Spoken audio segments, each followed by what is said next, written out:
নানা জাতের গরু ছাগলের পাশাপাশি উট ও দুম্বা উঠেছে রাজধানীর গাবতলীর হাটে।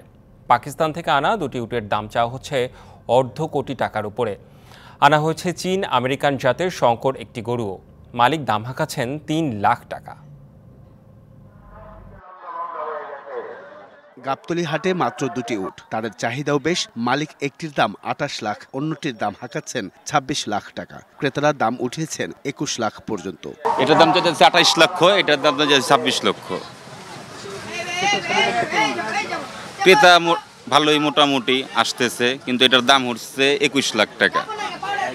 এটা এখন তো দাম হয় নাই, এটা হবে কথাবার্তা। পাকিস্তান থেকে এই দুটি উট আনতে সময় লেগেছে 2 মাস। তাই তো অন্যান্য পশুর চেয়ে উটের যত্নটাও ভিন্ন। এটি খাবার রইলে যে আপনার গমের ভুসি, বুটের ভুসি, এই যে খাবার খাওয়াচ্ছি উটের, ঘাস, গাজর এটি খাওয়াই।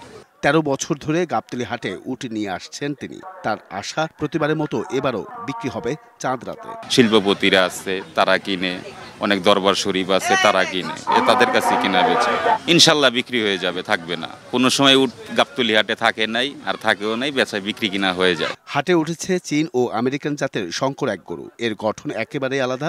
কেনার তেমন আগ্রহ না থাকলেও দেখতে আসছেন অনেকে। ভুট্টি জাতের গরু ও দুম্বার চাহিদাও বেশ। কুরবানি দিতে কিনছেন কেউ কেউ। শুক্রবার থেকে ক্রেতা সমাগম বাড়ার পাশাপাশি জমে উঠবে কেনাবেচা, এমন প্রত্যাশা খামারি ও ব্যাপারীদের। Ariful Islam, DBC news, Dhaka. নগদের কাছে সব গ্রাহকই প্রিয়, তাই তো সারা দেশে ক্যাশ আউট চার্জ সবচেয়ে কম।